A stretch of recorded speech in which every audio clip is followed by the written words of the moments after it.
Champagne. A Wayfarer Story by Anton Chekhov. In the year in which my story begins, I had a job at a little station on one of our southwestern railways.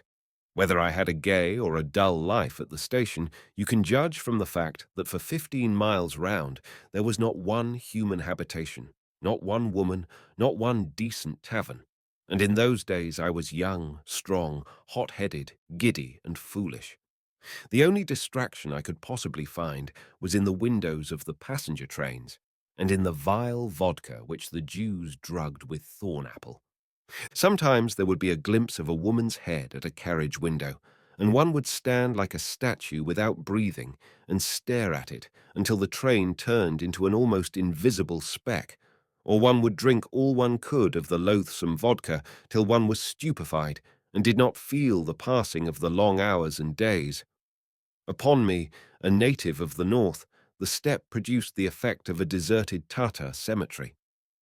In the summer, the steppe, with its solemn calm, the monotonous chirr of the grasshoppers, the transparent moonlight from which one could not hide, reduced me to listless melancholy.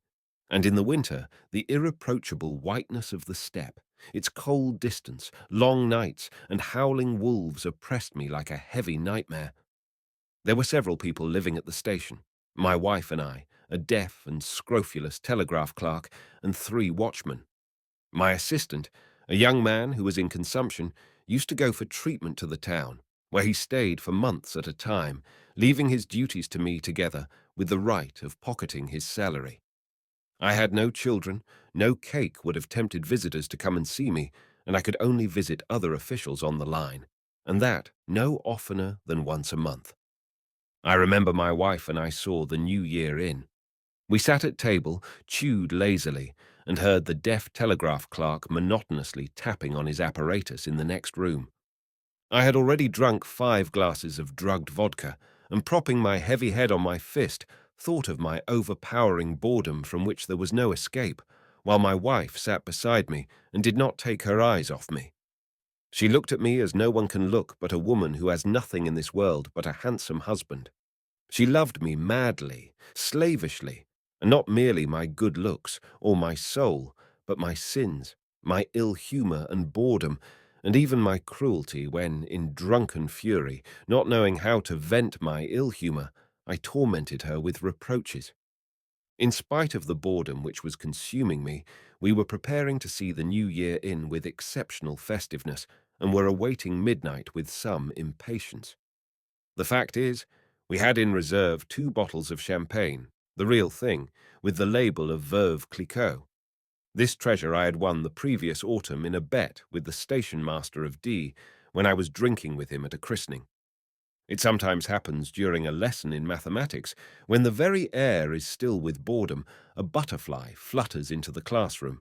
The boys toss their heads and begin watching its flight with interest, as though they saw before them not a butterfly, but something new and strange. In the same way, ordinary champagne, chancing to come into our dreary station, roused us. We sat in silence, looking alternately at the clock and at the bottles. When the hands pointed to 5 minutes to 12, I slowly began uncorking a bottle.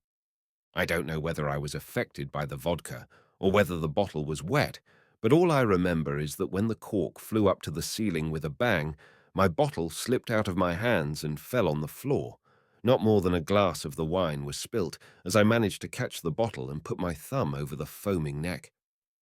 "Well, may the new year bring you happiness," I said, filling 2 glasses. "Drink." My wife took her glass and fixed her frightened eyes on me. Her face was pale and wore a look of horror. "Did you drop the bottle?" she asked. "Yes, but what of that?" "It's unlucky," she said, putting down her glass and turning paler still. "It's a bad omen. It means that some misfortune will happen to us this year." "What a silly thing you are," I sighed. "You are a clever woman, and yet you talk as much nonsense as an old nurse. Drink." "God grant it is nonsense, but something is sure to happen. You'll see." She did not even sip her glass. She moved away and sank into thought. I uttered a few stale commonplaces about superstition, drank half a bottle, paced up and down, and then went out of the room. Outside, there was the still frosty night in all its cold, inhospitable beauty. The moon and two white, fluffy clouds beside it hung just over the station, motionless as though glued to the spot, and looked as though waiting for something. A faint, transparent light came from them and touched the white earth softly, as though afraid of wounding her modesty, and lighted up everything, the snowdrifts, the embankment. It was still. I walked along the railway embankment. Silly woman, I thought, looking at the sky spangled with brilliant stars. Even if one admits that omens sometimes tell the truth, what evil can happen to us? The misfortunes we have endured already, and which are facing us now, are so great that it is difficult to imagine anything worse. What further harm can you do a fish which has been caught and fried and served up with sauce? A poplar covered with hoarfrost looked in the bluish darkness like a giant wrapped in a shroud. It looked at me sullenly and dejectedly, as though like me it realized its loneliness.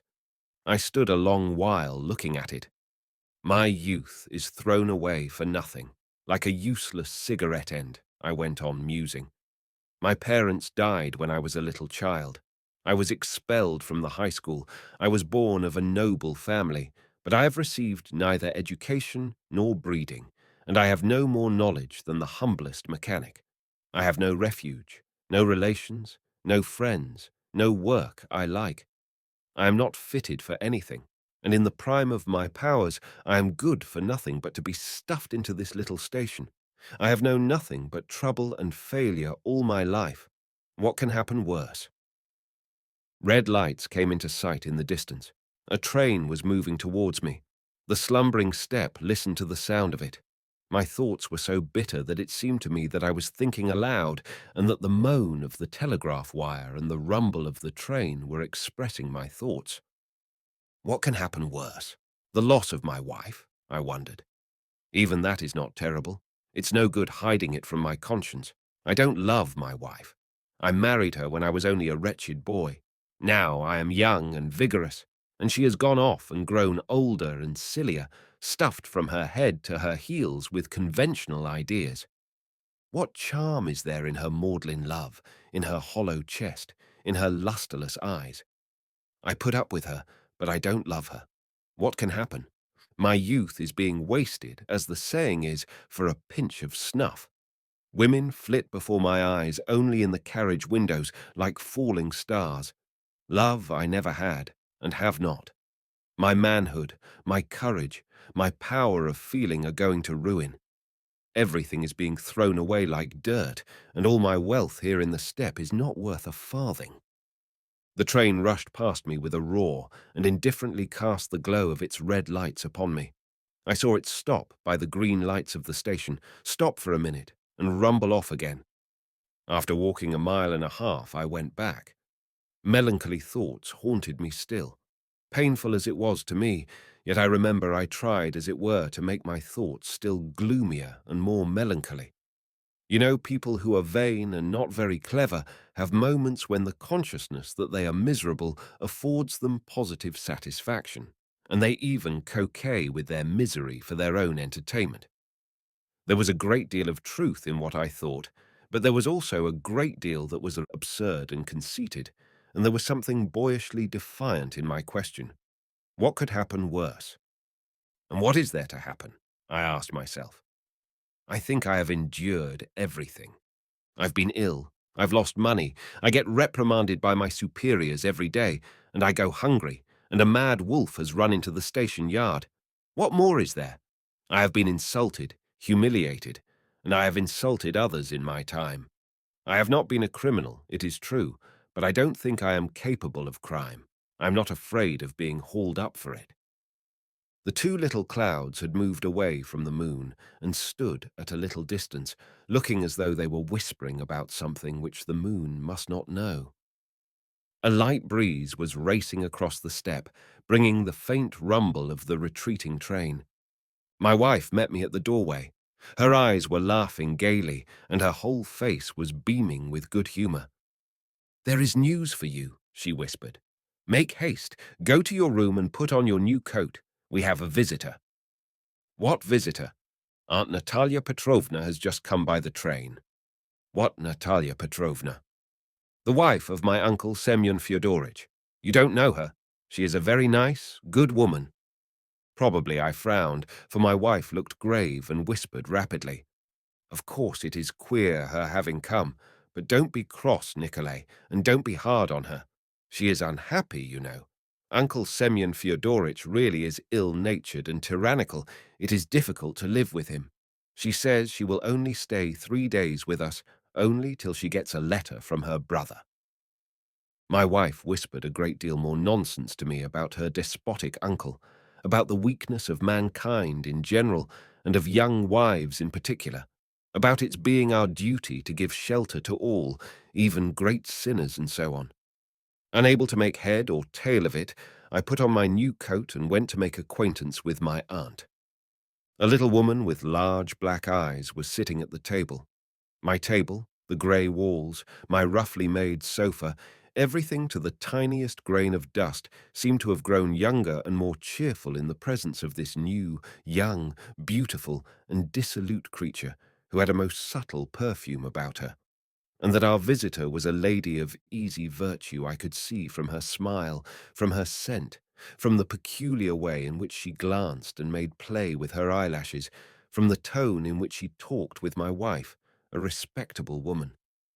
There was no need to tell me she had run away from her husband, that her husband was old and despotic, that she was good-natured and lively.